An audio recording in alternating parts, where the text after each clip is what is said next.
Não, e hoje a gente vai, assim, vai começar não, né? Durante a aula, nós vamos ver os partidos que estão em formação. E graças a Deus, os partidos que foram negados, que tiveram negados a sua formação. Para mim, o principal partido que foi negado é o Partido da Nação Corinthians. Você já pensou um Partido da Nação Corinthians? É um absurdo isso. Aí seria um escárnio com o nosso direito eleitoral. Aí seria quadrilha mesmo, meu irmão. Aí o negócio ia descambar para bobagem.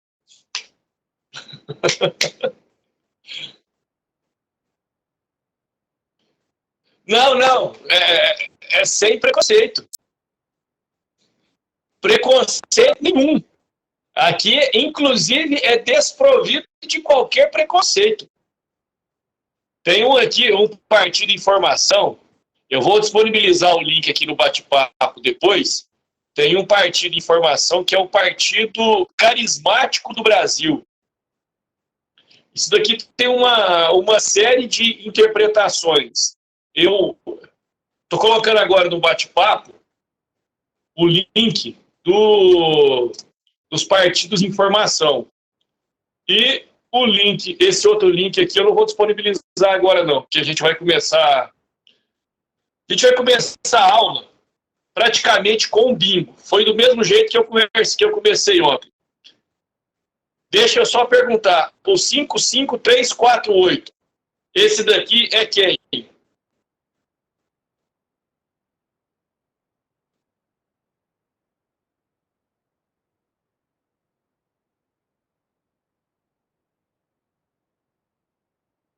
Cinco, 348.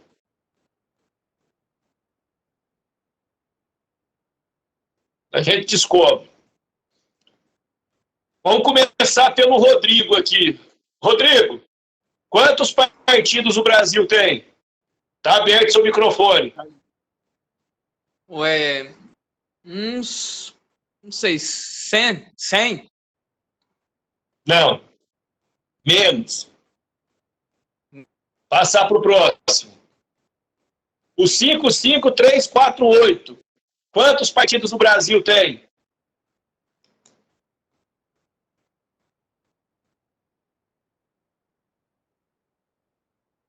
Não ouvi.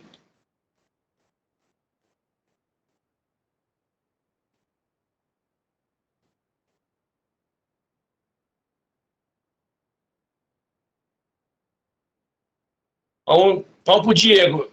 Diego, quantos partidos tem o Brasil?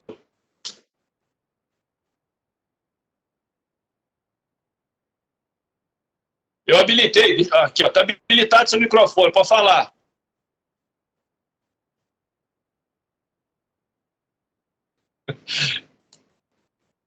Diego, tá por aí? Eu tô brincando, não falei mal do Corinthians, não.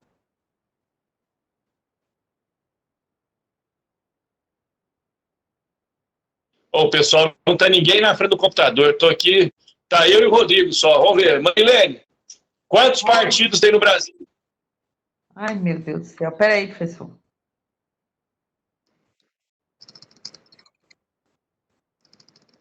Sem consultar a internet, chutando. Não consultou, não, professor.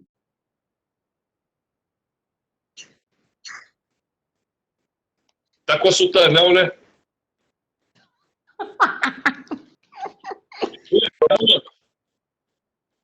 Maxwell, quantos partidos tem? Tá errado, 40. professor. Oi.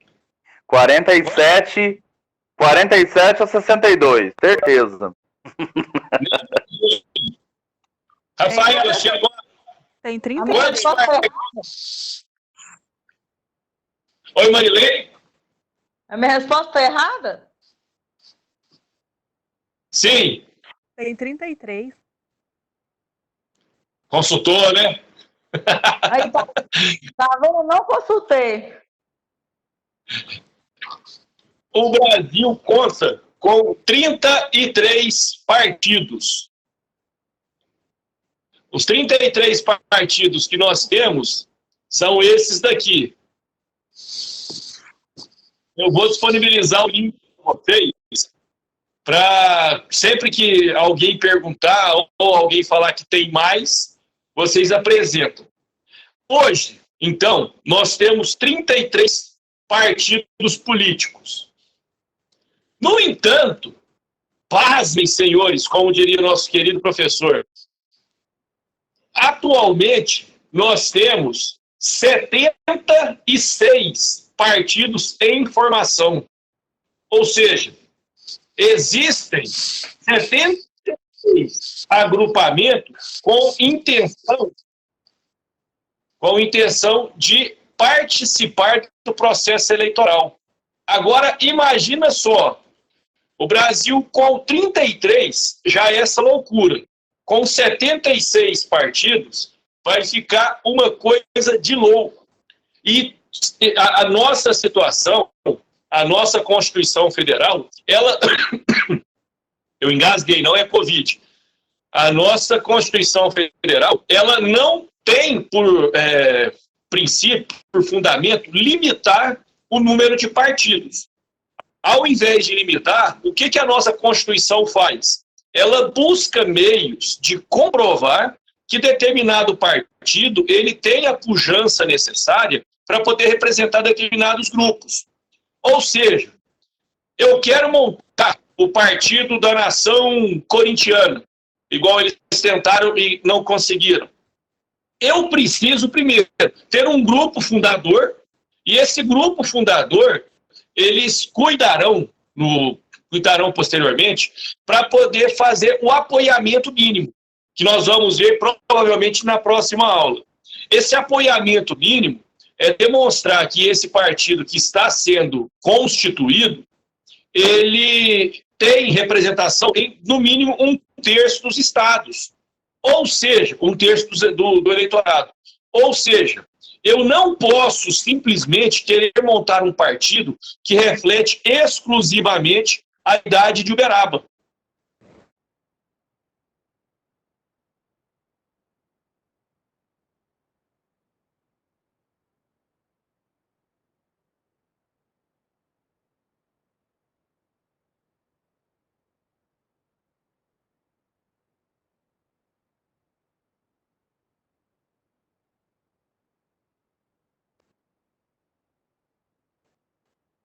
Pessoal, está me ouvindo? Agora eu tô. Agora eu tô. Tá me ouvindo? Melhorou aqui, porque eu tinha colocado alguém dentro da sala de reunião e desabilitei meu áudio. Mas eu já corrigi aqui. Então, pessoal, o que eu estava dizendo, não sei se todo mundo ouviu, eu não posso ter um partido que represente apenas a cidade de Uberaba. Eu preciso ter um partido que demonstre, no mínimo, que ele tenha um apoiamento em 1/3 dos estados do Brasil. Hoje, então, nós vamos iniciar esse debate, vamos assim dizer, mais rudimentar. Então, a nossa aula, ela vai começar pelos partidos políticos. Deixa eu colocar o Lucas. Eu não sei como que eu tiro essa sala de espera, mas eu vou aprender. Estou aprendendo até hoje. Vai dar tudo certo. Esquenta não, até junho você consegue. Não, sou junho, mas vai acabar com esse negócio. Junho já estaremos todos na cidade. Pessoal, então vamos lá. Os partidos políticos, qual que é, então, a necessidade dele para a nossa situação? Primeiro, nós precisamos entender que em alguns países vigora o bipartidarismo. Só que esse bipartidarismo, no Brasil, ele não existe. No Brasil, o que vigora é o pluripartidarismo. E esse pessoal, vou virar para cá. Eu acho que todos continuam me vendo, né? É só porque está em cima aqui da caneta eu não consigo escrever. Então, pessoal, a grande temática do estudo dos partidos políticos é, primeiro, o número de partidos que nós temos, ele é elevado? Ele é um tanto suficiente? Ele é aquém das nossas particularidades? Pois isso é uma resposta que ninguém tem ela para poder apresentar de bate-pronto. E ninguém tem para poder apresentar de bate-pronto por um seguinte motivo. Nós sabemos definir quantas são as verdadeiras minorias que não estão sendo representadas por partido nenhum. Todos nós, e aqui nós estamos em 13 pessoas na sala de aula nesse momento, nós 13 somos representados por algum partido político? Eu, sinceramente, não posso garantir isso. Porque essa representatividade, no modelo partidário, como é o Brasil, ela é muito volátil. Porque eu tenho brigas partidárias que são muito temporárias. Deixa eu explicar melhor. Vamos pegar as eleições de 94, 98, 2002, 2006 e 2014. Essas eleições, elas estavam polarizadas sempre em dois partidos. Eu estou pegando a majoritária, a eleição presidencial. A eleição presidencial, durante todos esses anos, ela ficou polarizada em quem? PSDB e PT. Então, eu posso falar que no período de 94 até no período de 2014, os dois partidos de maior relevância para a votação majoritária eram PT e PSDB. A realidade de hoje é a mesma? Não. Por que não é? Porque o modelo pluripartidário ele vai permitir que a cada tempo, que periodicamente, alternem-se na opção de favoritos da população, partidos diferentes. Pois bem, essa então é uma vantagem do pluripartidarismo, que seria essa rotatividade de intenção de votos por cada partido. No entanto, nós precisamos entender que nem tudo são flores, que muito embora isso represente um benefício trazido pelo pluripartidarismo, nós precisamos entender também que o pluripartidarismo ele faz com que grandes partidos engulam pequenos partidos, ou que grandes partidos não representem, na essência, o ideal ou a ideologia de grupos menores. Então, o que eu quero dizer com isso? Nós temos, e ontem até comentaram isso na sala de aula, nós temos aqui, e tem quem diz, peraí, Rivaldo, que eu não consegui ver o que você escreveu. E tem gente que diz que PSDB é de direita, sendo antagonista do PT. Quem se considera de direita não...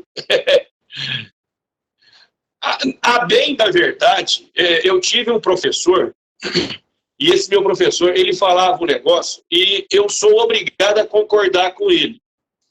País em desenvolvimento ou país subdesenvolvido tende a ter uma direita fraca ou dissipada.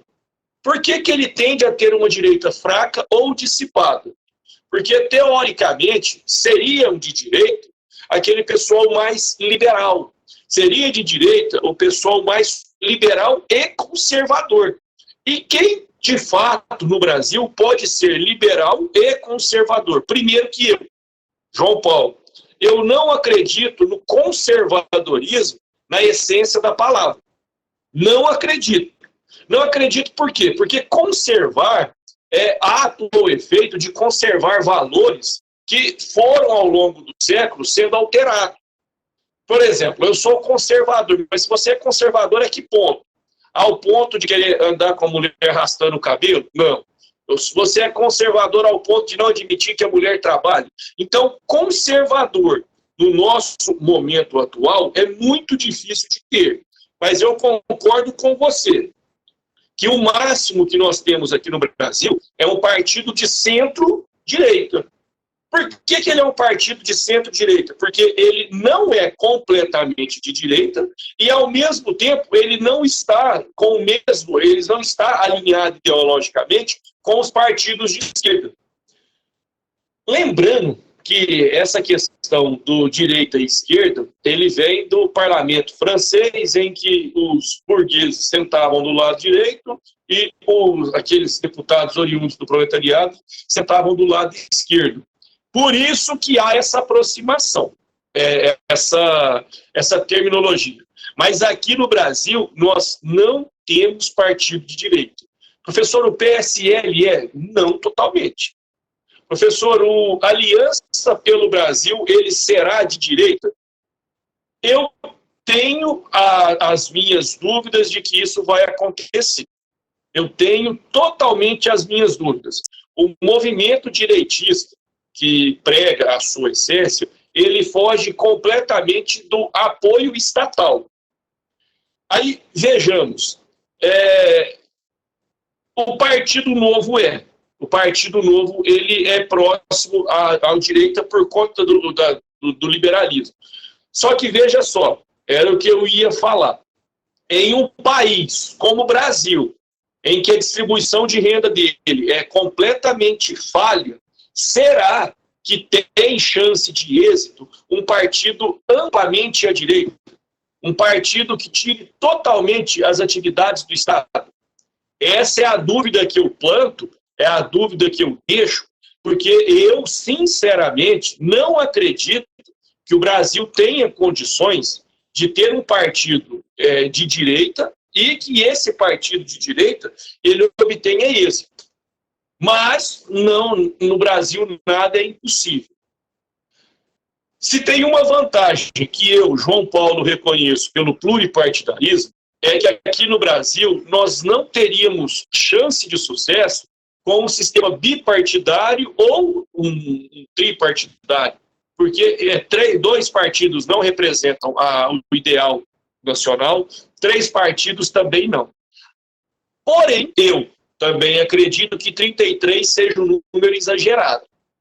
Na minha concepção, 4 são 4 possíveis tipos de enquadramento ideológico no que tange ao direito partidário. Esses 4 enquadramentos seriam esquerda, centro-esquerda, direita, centro-direita. Não tem como fugir de alguma coisa disso. Porque se eu já estou no centro, eu já tenho proximidade com a esquerda, uma proximidade maior, só que, no entanto, eu reconheço que esse lado de direita também pode ter algum tipo de benefício. Então, se eu tiver essa aproximação ideológica, eu não precisaria ter 33 partidos. Essa é a minha opinião. Mas, voltando aqui para a nossa sala de aula, nós precisamos entender que, primeiro, essa quantidade gigantesca de partidos políticos que nós temos no Brasil, elas trazem reflexo, notadamente, no comportamento dos eleitores, e ela traz comportamentos muito mais severos do preenchimento dessas cadeiras. Quanto ao comportamento dos eleitores, como que fica claro o reflexo pelo número de partidos? Primeiro, porque ninguém sabe ao certo quantos são os partidos. Por exemplo, o PFL, que deu origem ao DEM. Tem gente que até hoje acredita na existência do PFL. Essa enormidade, essa grandiosidade de número de partidos, ela faz com que o eleitor ele não se aproxima de ideologia nenhuma. Eu tenho aqueles eleitores que são fixos, PT, PSDB, atualmente no PSL, no Novo, pela pegada que ele começou. Eu tenho partidos como o pessoal, eu tenho partidos que talvez, por conta de uma defesa do meio ambiente, que é o Rede. Só que fora esses partidos, eu não tenho uma militância reconhecida para os demais. Talvez aqui eu tenha esquecido um ou outro. Mas eu não tenho 33 tipos de ideologia que fiquem claro para o eleitor, eu penso assim, então eu estou mais próximo do partido tal. Então, essa quantidade de partidos que nós temos no Brasil, ela... Direita e esquerda, Vou tentar resumir bem sucintamente. Direita é voltado para uma política de Estado mínimo e esquerda é voltada para uma política de Estado maior. A direita, ela está mais atrelada ao desenvolvimento particular para o geral, em contrapartida, a esquerda ela está mais ligada ao crescimento do geral para o individual. Então, uma pessoa que hoje, no debate político atual, que se considera de esquerda ou de extrema esquerda, ela é aquele tipo de pessoa que acredita que o Estado ele é capaz de resolver o problema de todos e todos devem prestar conta ao Estado. Seria o Estado-chave. Seria um Estado próximo ao welfare state, ou o Estado de bem-estar social. Em contrapartida, os partidos, ou o lado direito, ele é o movimento encabeçado pelo neoliberalismo, ou pelo liberalismo. Eu digo neoliberalismo porque depois da crise do petróleo, na década de 70, preocupados com o fracasso do liberalismo antes do Estado de bem-estar social, esse movimento neoliberalista, eles pensaram o seguinte: não deu certo o Estado fora das relações. Então, a partir de agora, o que nós teremos? Nós teremos o Estado com a menor intervenção possível. Então, quem é alinhado ao lado de direita, e esses testes, eles refletem bem a personalidade, viu, Rafaela? Então, hoje, quem está alinhado ao lado direito, ele está mais próximo de um modelo ultraliberal. Seria mais ou menos isso. Eu vou disponibilizar alguns links, que é desses testes aqui que a Rafaela colocou no bate-papo. É muito interessante, eu fiz, e deu muito próximo realmente do que eu penso, O primeiro teste que eu fiz, ele tinha a ver na época da eleição. Na época da eleição, qual candidato se aproximava ao que eu pensava. E é perfeito. Você tem um pensamento mais de um lado social, de determinados pontos, mas para outro você é liberal. Então, você não pode ser nem de direita, de extrema, e nem de esquerda, também de extrema. Você está muito próximo ao centro. Foi isso que deu no meu espectro. Marilene, ficou um pouco menos obscuro?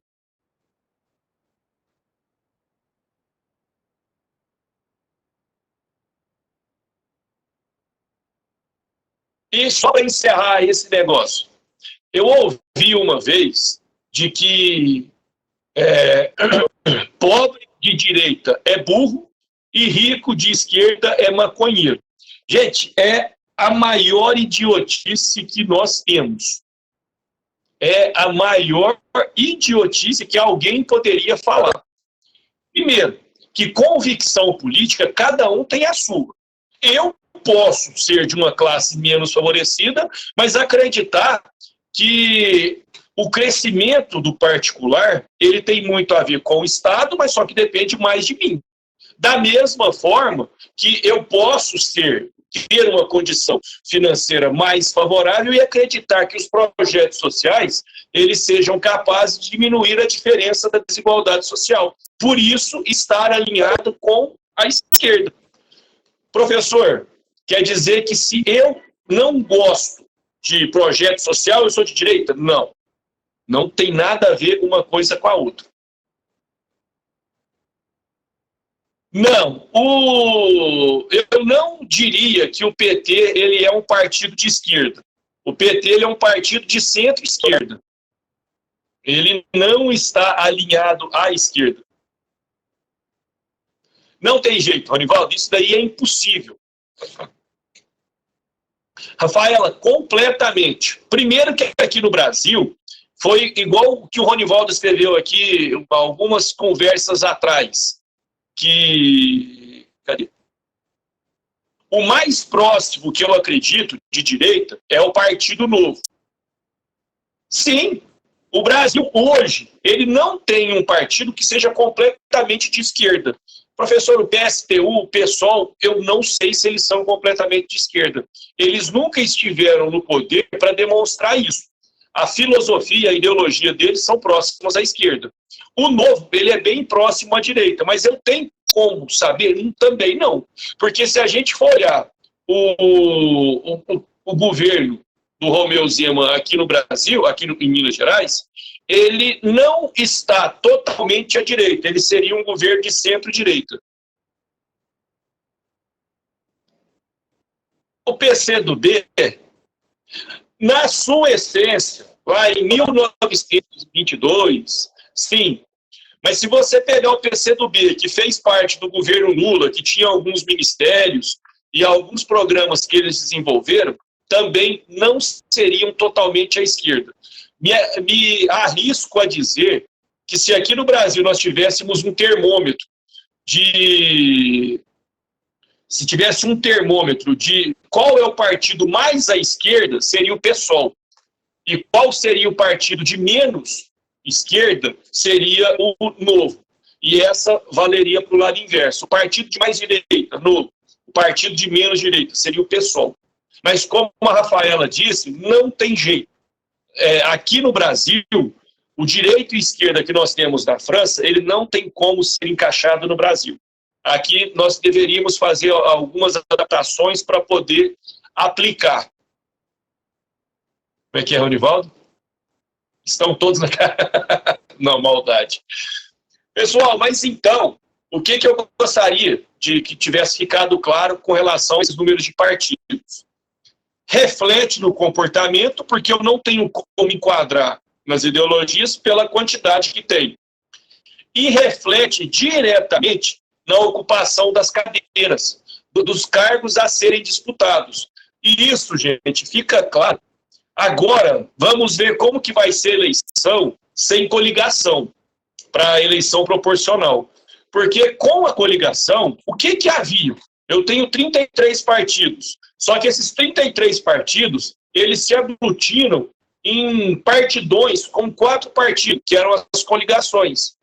Dessas coligações, às vezes, nem tinha a mesma ideologia. Eles juntavam-se para poder ocupar, para poder aumentar o seu coeficiente eleitoral e ter uma chance, aumentar seu coeficiente partidário e ter uma chance de ocupar cadeiras. Só que o que isso acontecia? E a gente vai estudar ali para frente, é o efeito tiririca. O efeito tiririca é que, por exemplo, um partidinho pequenininho vai lá e coloca o tiririca como candidato. Um monte de gente, para poder protestar, vota no tiririca.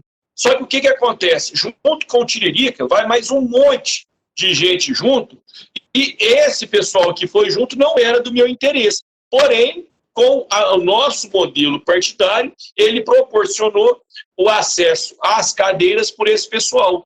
Em contrapartida, talvez pode acontecer de candidato mais bem votado não ser eleito.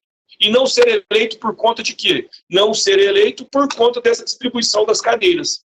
Então, essa grandiosidade de partidos, ela enseja, eventualmente, agora me fugiu a palavra, ela enseja uma potencial injustiça. Porque talvez alguns candidatos muito votados por estarem em partidos ruins de votos não serão eleitos. Em contrapartida, candidatos menos votados por estarem em partidos bons de votos serão eleitos. Deixa eu ver o que o Maxwell mandou. Acho que o problema hoje é a ideologia de cada partido. Muito difícil identificar nos dias atuais.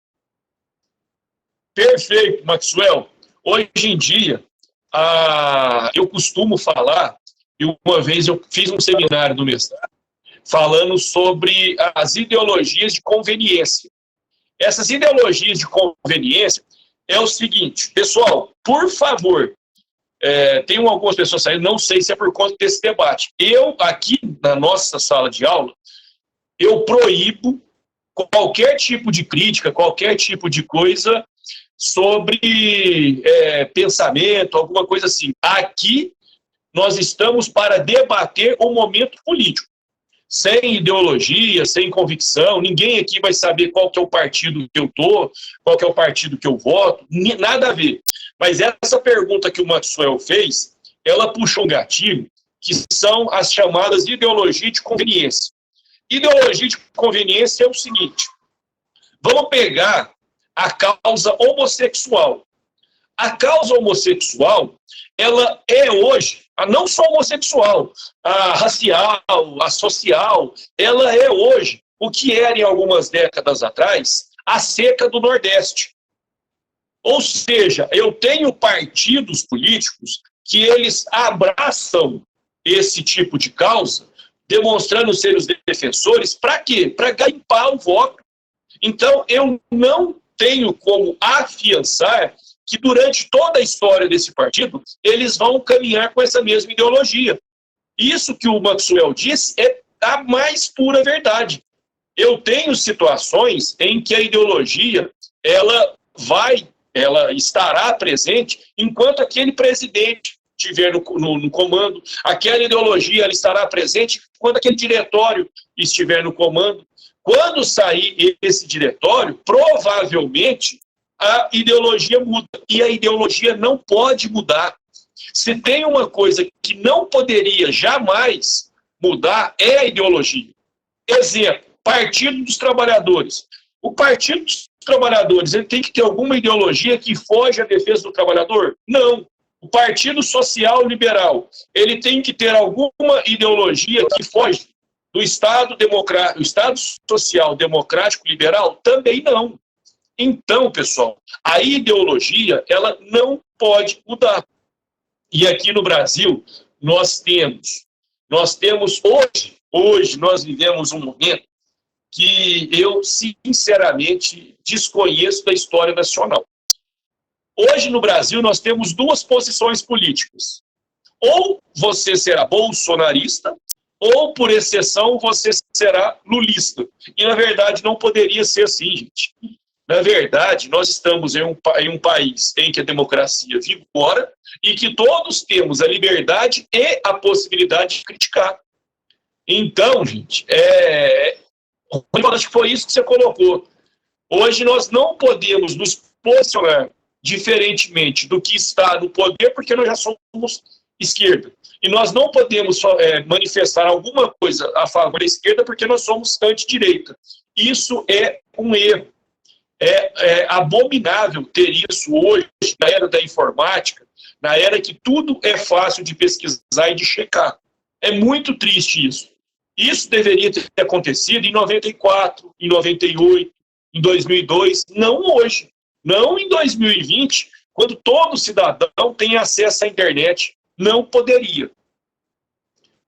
Então, pessoal, como que um modelo pluripartidário ele pode ter meios para diminuir ou para cessar o surgimento desses partidinhos ou desses partidos de aluguéis? Sabe como?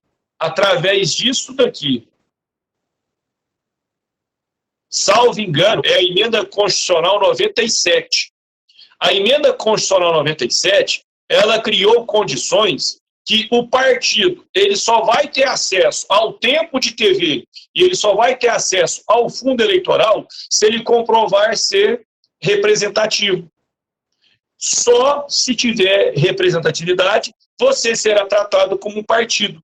Então, isso vai fazer com o quê? Vai fazer com que partidos que não tenham votação expressiva, eles vão deixando de ter acesso ao fundo partidário, vão deixando de ter acesso ao tempo de TV, e isso vai ensejar ou a sua saída, a sua extinção, ou então a sua incorporação por um partido maior.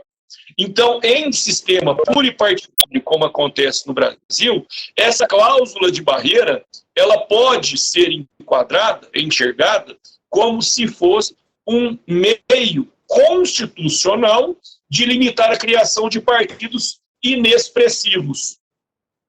Certo? E como que eu meço a expressão de determinado partido no país? São os chamados partidos notáveis.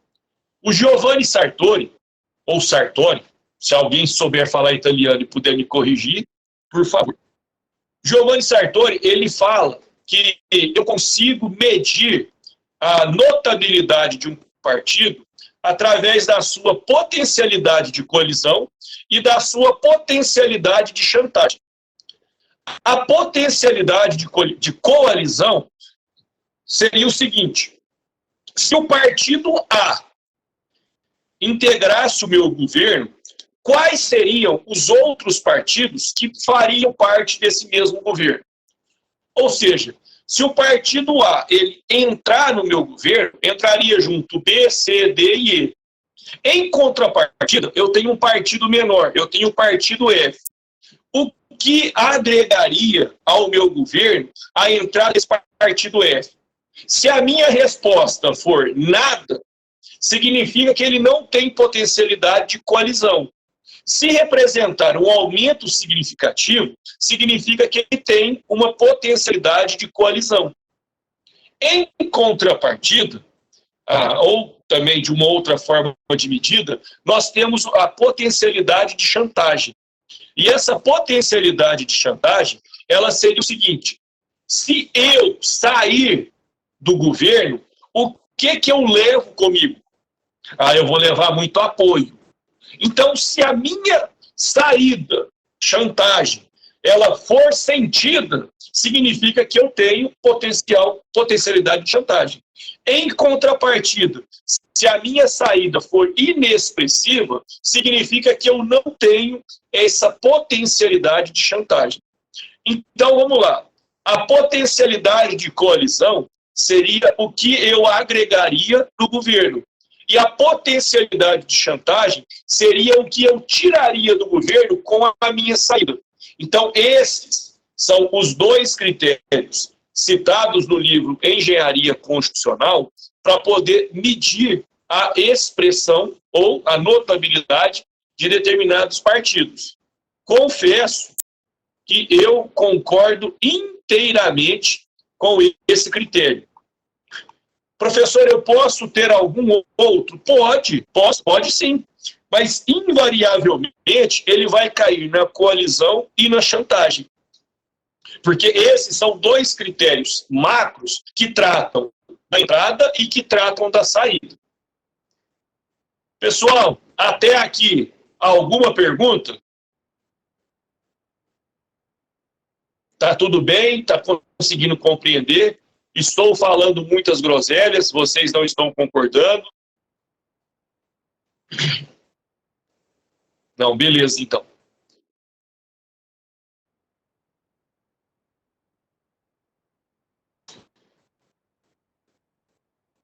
Pessoal, o outro ponto que eu falei para vocês aqui, que seria essa questão de ter vários partidos, invariavelmente, essa grande quantidade de partidos, ela vai fazer com que dois se destaquem.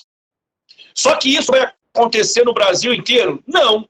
Porque se isso acontecesse no Brasil inteiro, nós não teríamos prefeitos de todos os partidos.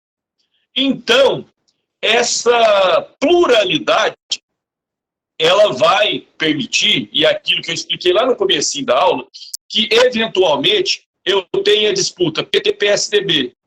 Em uma outra oportunidade, eu vou ter PSDB e MDB. Em outra oportunidade, eu vou ter PSL e PT. E isso vai sempre sendo renovado. Isso sempre será renovado. Por que sempre vai ser renovado? Porque todo partido ele tem a potencialidade de trazer para o seu corpo partidário pessoas de expressão. E são essas as pessoas de expressão que podem fazer surgir essa rivalidade sazonal. E um detalhe, aqui em Uberaba, vocês acreditam que nós temos representação dos 33 partidos? Não. Nós não temos representação de 33 partidos. Então, o que vai acontecer? Pode ser que no universo uberabense, a rivalidade partidária ela não seja refletida no Brasil. Professor, me dê um exemplo. Eleição de 2018. A grande rivalidade, vou pegar os dois que foram para o segundo turno, ficou entre PSL e o PT. Aqui em Uberaba, se nós formos pegar a realidade para a eleição para prefeito desse ano, o PSL aqui ele não teria um nome forte para poder concorrer, da mesma forma o PT não teria um nome forte para poder concorrer. Isso é oportunizado por quê? Por conta do pluripartidarismo. Então significa que aqui em Uberaba nós teremos uma rivalidade partidária que não reflete necessariamente a realidade do Brasil. Então essa rivalidade ela vai alterar-se periodicamente ou de acordo com o universo eleitoral que ela esteja inserida. Certo? Beleza. Agora, pessoal, de antemão, eu gostaria de um modelo eleitoral em que as pessoas tivessem uma ligação com o seu partido, em que houvesse uma integração partidária, assim como acontece uma integração futebolística. Ou seja, acho que foi o Ronivaldo ou foi o Maxwell que escreveu lá atrás. Ao invés de ter político de estimação, que nós tivéssemos partidos de estimação. Por quê? Porque isso fortaleceria. Um partido ideologicamente forte, ele é um partido que ele não pode fazer uma curva muito rápida. Professor, não entendi essa analogia. Pensem só, nós temos o Partido Nacional dos Estudantes de Direito. Qual que é a ideologia do Partido dos Estudantes de Direito? É o estudo do direito. Então, eu estou nesse partido porque eu também estudo direito. O que não pode acontecer? Se esse partido fosse ideologicamente forte, no meio do caminho, ele não iniciaria um debate que teria como objeto o estudo da medicina. Seria uma analogia mais ou menos assim. Eu não teria um desvio da minha ideologia por conta de conveniência. E isso é próprio de um sistema partidário forte. E aqui no Brasil, infelizmente, nós não temos um sistema partidário forte. E aqui nós não temos um sistema partidário forte, por quê? Porque nós vivemos num país que permite o efeito tiririca. Professor, então, o que seria um movimento partidário forte? Seria, pessoal, você votar no partido independentemente de quem seria o escolhido pelo partido. Sabendo que, se qualquer um do seu partido for nomeado, ele representa os seus interesses. Então, o que acontece no Brasil? Na eleição proporcional, o mandato não pertence ao partido? Pertence. Então, se o mandato pertence ao partido, supõe-se que nós tenhamos um movimento partidário forte. Mas só que a realidade não é essa. Muito embora o STF tenha reconhecido que o mandato é do partido, o eleitor brasileiro ele não vota pelo número, ele vota pelo candidato. Então nós temos uma consequência legal que representa um sistema partidário forte. No entanto, na prática, nós não temos esse sistema partidário forte. Professor, não ficou claro. Vamos lá. Eu voto no Tiririca. Beleza? Votei no Tiririca. Hoje o Tiririca é nosso exemplo. Eu votando no Tiririca, eu estou dando o mandato do Tiririca para o partido dele. Mas no meu interior, eu não estou querendo isso. No meu íntimo, eu quero que o Tiririca comece e que o Tiririca termine. Porque se por acaso ele perder o mandato dele para o partido, não vai representar a minha ideologia. Então, a consequência, o mandato ser do partido, ela não representa o nosso modelo político. E não representa por quê? Exatamente por nós não termos o voto de legenda como uma condição de prática corriqueira. Então, um modelo partidário forte, aqui, Nossa Senhora, aqui o eleitor, ele escolhe o partido. E a partir daí, qualquer candidato desse partido que for, vai representar a sua ideologia. Então, representando a sua ideologia, não importa quem seja eleito, porque todos estarão alinhados no mesmo interesse. E no Brasil? Aqui no Brasil, não. Eu desafio vocês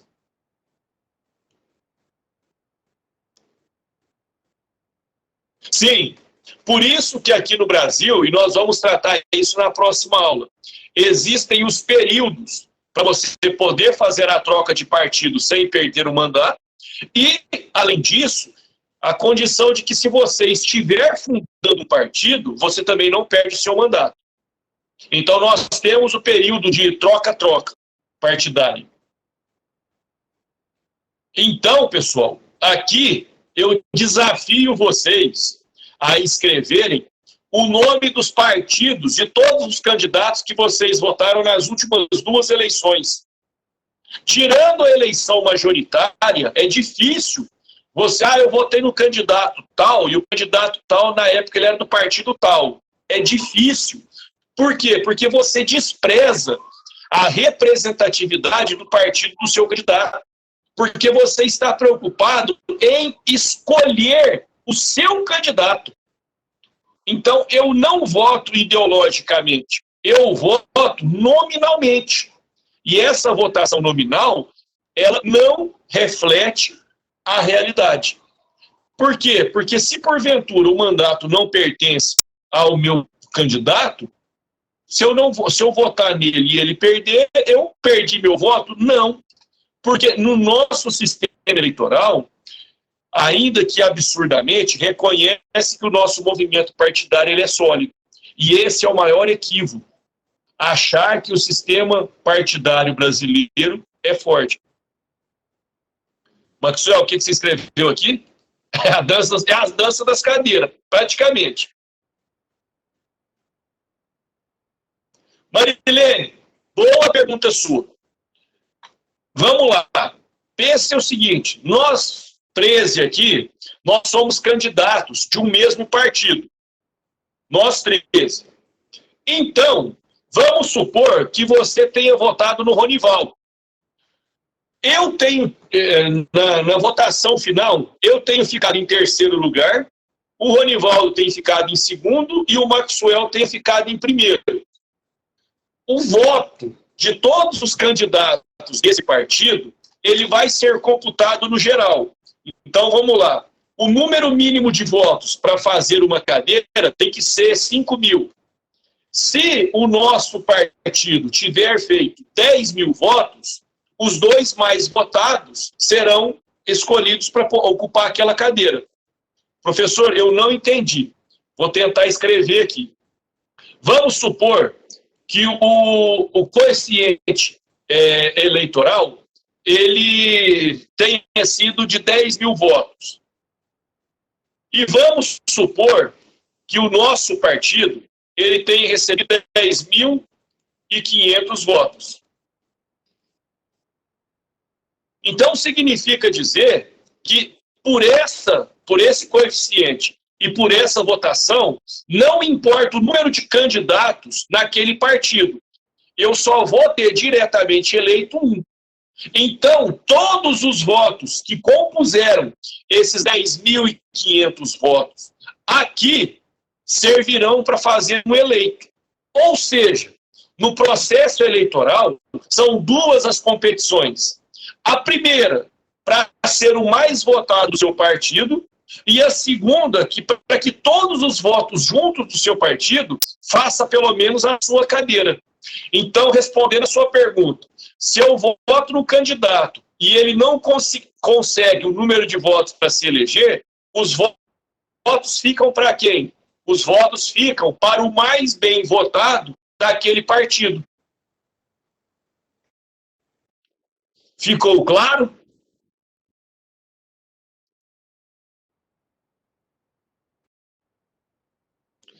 Então, pessoal, concluindo essa parte, aqui no Brasil, em se tratando de votação sistema proporcional, a vaga é do partido. Em se tratando de sistema majoritário, a vaga é do candidato. Certo? Até aqui, perguntas?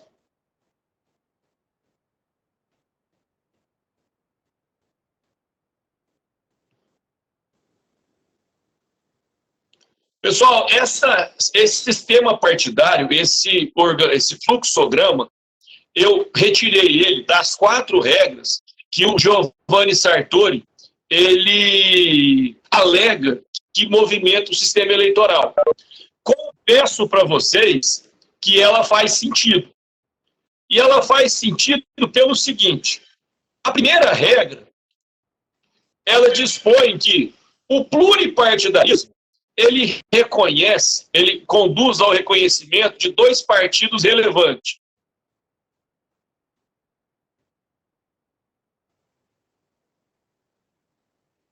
Rafael, vamos lá. O coeficiente eleitoral é 10. Eu tive o candidato 1, 2, 3, 4 e 5. Somente esses cinco candidatos aqui, eles foram votados. Ou seja, para fazer uma cadeira, a soma desses 5 candidatos tem que dar 10. Se somado os votos desses 5 candidatos não der 10, esse partido não fará nenhum tipo de cadeira. Primeiro ponto. Agora vamos supor que esse candidato aqui, ele tenha 3, esse daqui ele tenha 1, esse daqui tenha 1, esse daqui tem que fazer dar 10. 3, 4, 5, 6. E esse daqui tenha 4 votos. Eu tenho o mais votado daqui e eu tenho a soma de todos os votos que chegou ao número 10. Então, se esse partido fez 10 e tem direito a uma cadeira, quem vai ocupar essa cadeira? O candidato que tem obtido a maior votação. Então, vamos supor que você tenha votado nesse candidato aqui. Significa que o seu voto ajudou a chegar aos 10 e, ao mesmo tempo, ajudou a eleger o candidato 5. Ficou mais claro?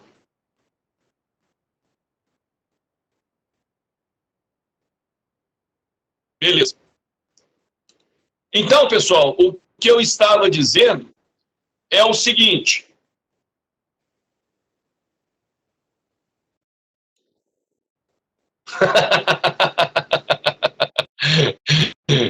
Entendi. Mancada, hein? Pessoal, então, voltando aqui para as 4 regras do Giovanni Sartori. A primeira é que, invariavelmente, o pluripartidarismo, ele sempre vai ter 2 partidos de destaque. Sempre. Sempre, sempre, sempre. E esses partidos, eles serão alterados periodicamente. Isso eu expliquei. Década de 90 e a primeira década do ano de 2000. Quem eram os 2 partidos preponderantes? PT e PSDB. Atualmente, quais são os 2 partidos relevantes? PT e PSL, considerando a eleição presidencial. Regra 3. O bipartidarismo, ele não representa todos os eleitores. Não representa todos os eleitores. É aquela questão de 2 lados não conseguirem preencher a ideologia de todo brasileiro. Certo? E, ao mesmo tempo, isso daqui pode ser enxergado como a relação aqui em Uberaba. Essa polarização PT, PSDB, PT, PSL, ela não reflete necessariamente a realidade de Uberaba. Então, o bipartidarismo, que é criado por essa relevância de 2 partidos dentro de um conjunto maior, ela nem sempre reflete a realidade de todos. E a última regra é que esse nosso modelo pluripartidário, ele tende a fazer com que os partidos menores sejam extintos. E eles serão extintos, por quê? Pela dificuldade de cumprir com a cláusula de barreira. Ou seja, os grandes partidos, eles fazem com que os partidos menores sejam extintos. E eu coloquei aqui que universos reduzidos extinguem partidos menores. Vamos pegar uma cidadezinha aqui próxima a Uberaba. Vamos pegar Conceição das Alagoas. Alguém acredita que Conceição das Alagoas tenha o diretório municipal do Partido da Mulher Brasileira? Não tem.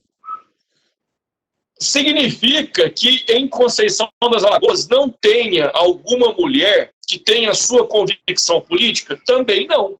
No entanto, a polarização, o MDB, o PT, o PSDB, ele faz com que não tenha números suficientes para formar o Partido da Mulher Brasileira em Conceição das Alagoas.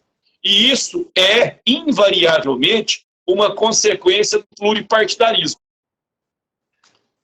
Certo? Até aqui, perguntas? Pessoal, vamos fazer pergunta. Senão, a minha voz acaba. Vou começar a abrir os microfones aqui, aí vocês vão ver. Ó, nem com pressão, vocês fazem pergunta, brincadeira.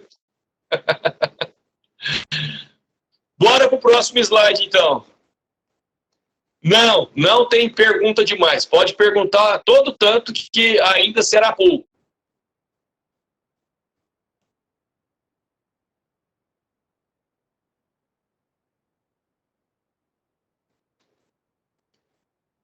Então, pessoal, passemos agora para um debate mais objetivo. Primeiro, o pluripartidarismo, ele é constitucional? Sim. E ele é constitucional por quê? Porque a nossa Constituição de 88, ela não movimentou-se no sentido de limitar a criação de partidos. Então, se ela não movimentou-se nesse sentido, significa dizer que o pluripartidarismo ele é constitucional. Só que aí, além do pluripartidarismo ser uma questão constitucional, é igualmente constitucional que somente serão aceitos e entrarão no corpo partidário nacional aqueles partidos que demonstrem o apoiamento mínimo. Porque, muito embora eu permita tantos quantos forem os partidos políticos, eu quero que todos esses partidos tenham uma representatividade mínima. E essa representatividade mínima, ele é demonstrado através do apoiamento mínimo. Não dará tempo da gente falar desse apoiamento mínimo hoje, mas eu vou disponibilizar para vocês esses slides, e lá tem essa primeira parte que conta com o apoiamento mínimo. Pois bem, aqui no Brasil, é indispensável o sistema partidário? Completamente correta essa afirmativa. Por que aqui no Brasil o partido ele é indispensável? O Ronivaldo, ele não se enquadra em nenhum dos partidos, dos 33 partidos políticos que nós temos. O Ronivaldo, ele pode sair candidato para a eleição proporcional ou majoritária? Não. Ele não pode sair. Por quê? Porque todo candidato que esteja concorrendo no pleito eleitoral, ele tem que estar filiado em algum partido político, no mínimo 6 meses antes da eleição. Certo, gente? Então, no Brasil, é vedada a candidatura avulsa. Logo, o sistema partidário, seja ele bom ou ruim, ele é indispensável ao sistema eleitoral. Lembrando, porque nunca é demais falar, no sistema proporcional, o mandato pertence ao partido político. Certo? Aí vem a pergunta, eu vou deixar a tela aqui aberta e gostaria de que 3 pessoas se manifestassem quanto a essas perguntas. A primeira pessoa que abriu o microfone, ela vai falar se ela acredita que o distanciamento do eleitor para ou os partidos ou os próprios eleitos, se eles são culpas, se na verdade, se é culpa do eleitor ou se a culpa é do partido. De quem é a culpa e por que desse distanciamento existente entre eleitos e eleitores. Antes de abrir o microfone, eu gostaria de falar para vocês que o próprio Giovanni Sartori, ele entende o seguinte: o distanciamento eleito e eleitor, ele acontece primeiro por uma questão lógica. O eleito, depois da sua eleição, ele tem que desdobrar a sua atividade naquela que ele foi eleita e na atenção aos seus eleitores. Então, ele passa a trabalhar para o cargo de uma forma efetiva e de uma forma por amostragem, ele passa a trabalhar com os seus eleitores. Só que eu não consigo ter uma proximidade de todos os eleitores. E, ao mesmo tempo, ele fala que esse distanciamento ele pode acontecer porque, para o eleito, a opinião do eleitor ela só vale a cada 4 anos. Então, nesse intervalo de tempo, a opinião do eleitor para ele é irrelevante. Seria o seguinte: você me deu uma procuração em branco, então, pelo prazo do meu mandato, tudo que eu fizer, você está de acordo. Então, vamos começar. Ronivaldo, abra seu microfone e fale a sua opinião sobre de quem seria a culpa. E gostei da sua justificativa.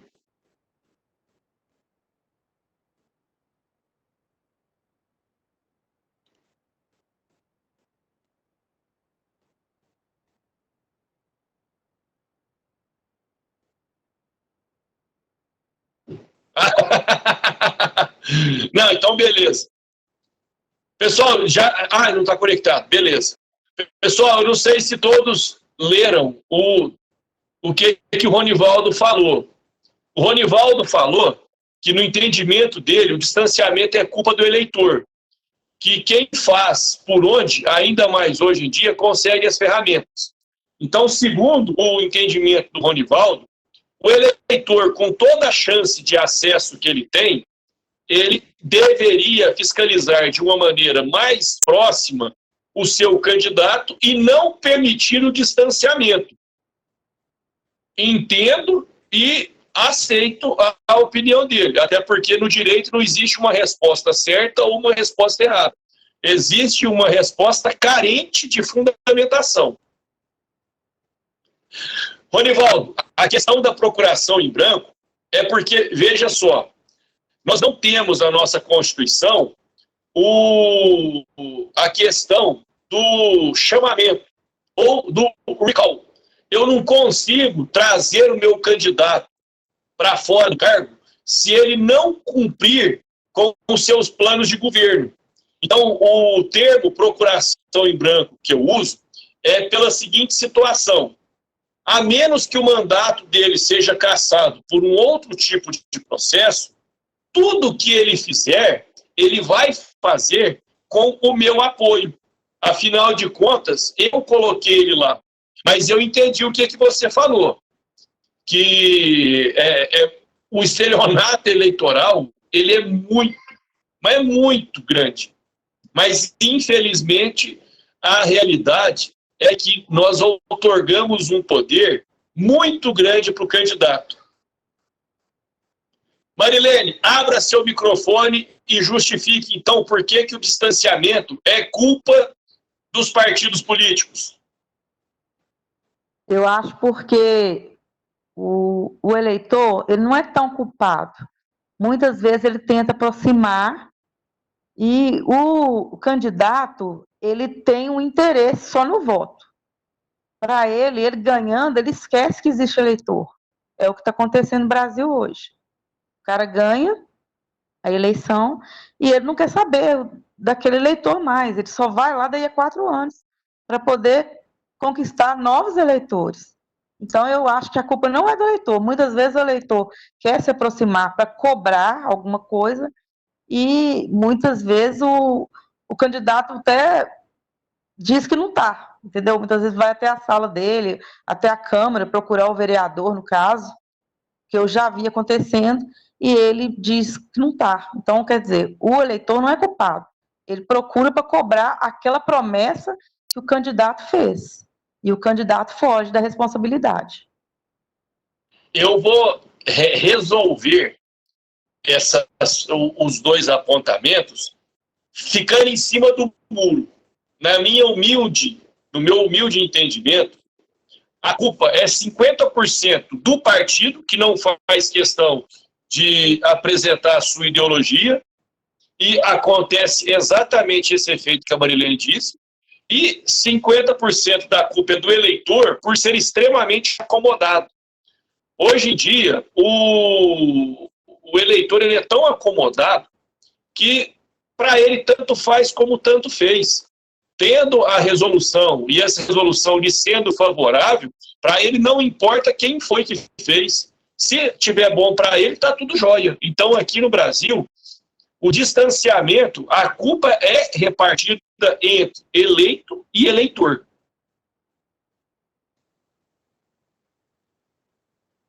Não, o completo. O eleitor brasileiro, ele é muito passivo. Infelizmente, nós somos passivos.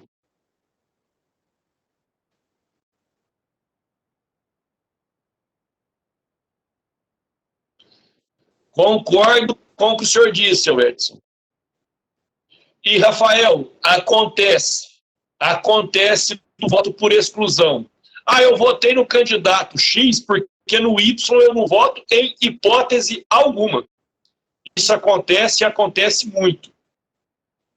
E, pessoal, quanto à constituição de partidos, isso daqui, gente, eu vou começar com uma explicação.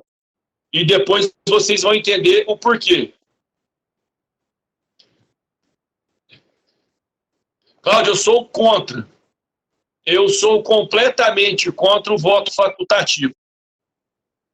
Eu acho que o voto ele deveria ser obrigatório, deve ser obrigatório, porque é um meio de fazer com que, ainda que obrigatoriamente, todos sejam chamados para a sua função de cidadão, que é nem que seja para ir lá e votar branco, falando para mim, tanto faz o que for resolvido, você manifestar sobre o entendimento.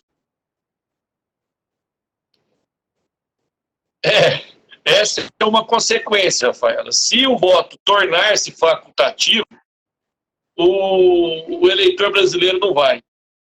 Seu Edson, nós não podemos importar esse tipo de conceito.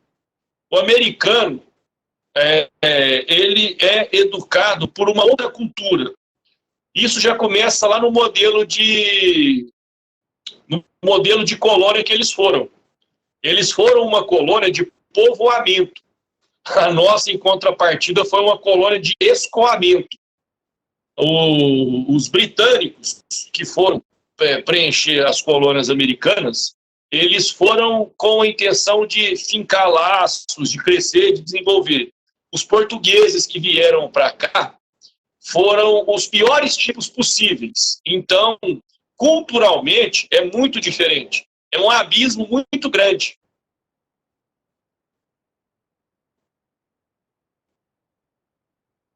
Não, Rafael, o final que você escreveu aqui pode demorar.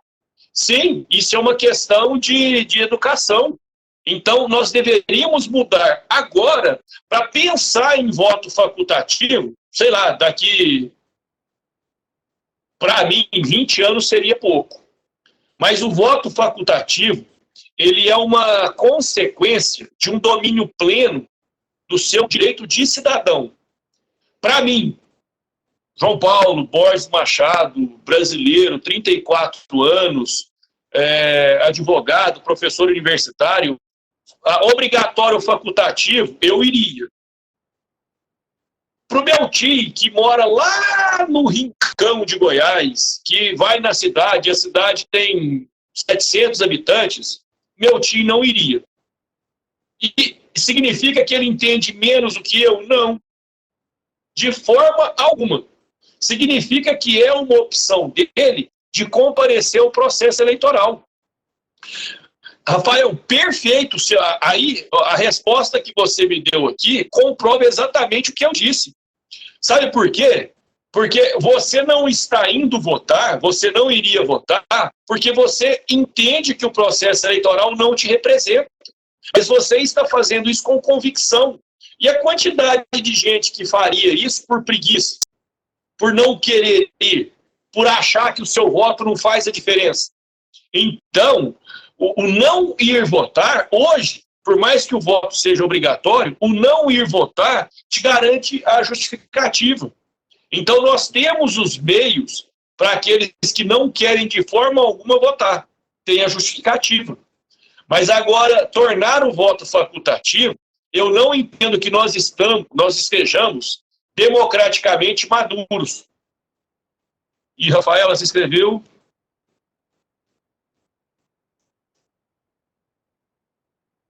Principalmente, Rafaela, principalmente a eleição presidencial. A eleição presidencial lá, você vota em um delegado e esse delegado é que vai escolher o presidente. Então, assim, é um modelo completamente diferente do nosso. Perfeito raciocínio. Essa é uma condição, Marilene. Você justificar por não querer votar em ninguém que seja. Então, assim, para mim, João Paulo, eu acredito que o voto facultativo ele seria um retrocesso nos ganhos democráticos que nós já tivemos. E o que eu estava dizendo, pessoal, isso daqui acontece em Marte. No Brasil, não. Aqui no Brasil, nós só temos a constituição de partido por interesses ideológicos. Todos os partidos aqui, eles são criados pensando naquela ideologia que todos comungam. Porque esse modelo de Constituição é um modelo correto, é um modelo útil, é um modelo legal. Mas eu tenho uma outra forma, que essa daqui, vou até destacar ela de vermelho, porque ela não acontece no Brasil, que seriam aqueles partidos políticos que eles são constituídos como um meio de aluguel. Seriam aqueles partidos pequenininhos, sem representatividade nenhuma, que se juntam a um partido maior para poder buscar um pouquinho de fundo eleitoral. Então, isso não acontece no Brasil, tá? Isso acontece lá em Marte. Ronivaldo, eu estou numa situação que eu não posso concordar ou discordar do que você escreveu. Em um outro momento, em uma outra situação, eu falo o que eu acho. Mas, partido de aluguel é esse o conceito. É aquele partido desprovido de qualquer tipo de ideologia e que ele somente existe para poder chantagear o outro. Infelizmente, isso acontece, gente. Isso é terrível. Isso é mesquinho. Isso é algo que não deveria acontecer. Por isso que eu falo, no Brasil não tem. Isso vai ter só em Marte. Pessoal, deixa eu ver se o próximo slide ele é a continuação, porque se ele for continuação, eu encerro. Se ele não for continuação, quer dizer, se ele for continuação, eu termino de explicar. Se ele não for continuação, a gente encerra aqui. Não, vamos só encerrar isso daqui. Qual foi o objetivo de quando iniciou-se a criação de partidos? Isso daqui nos remete à monarquia, porque o partido político ele era uma via alternativa ao amplo poder do monarca. Ou seja, eu sozinho não representava nada para a monarquia, para o imperador, não representava nada para o chefe de Estado e de poder. No entanto, formando partido político, eu tinha o quê? A voz junto com outras pessoas.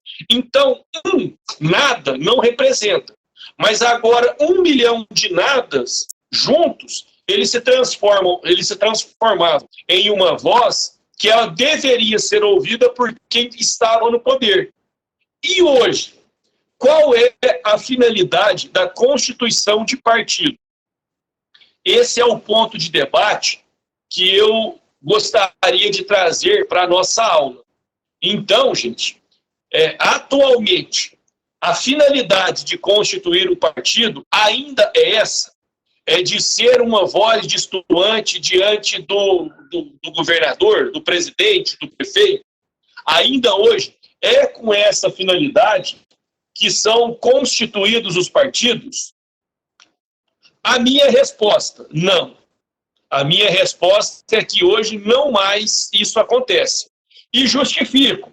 Isso não acontece mais por essa finalidade por conta do seguinte: eu tenho partido que é o PJR, o partido do João Paulo e do Ronivaldo.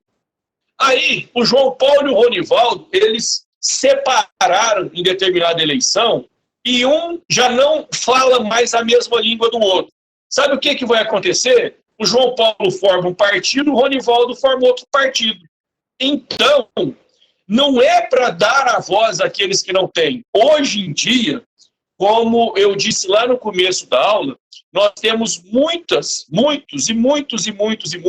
partidos de conveniência. E esse é o risco. Então, pessoal, a nossa atividade dessa semana, ela vai ser para vocês escreverem um texto sobre essa pergunta que eu fiz para vocês.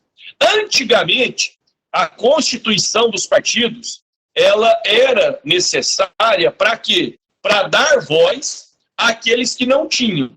E hoje, então, cada um de vocês vai escrever um texto de 5 a 15 linhas, não precisa mais do que isso, abordando, segundo o entendimento de cada um de vocês, do que é o momento, hoje, qual é a finalidade de constituir um partido político.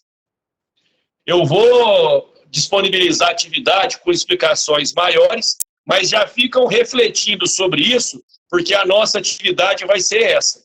Vai ser para que vocês falem qual é a finalidade de constituir um partido hoje.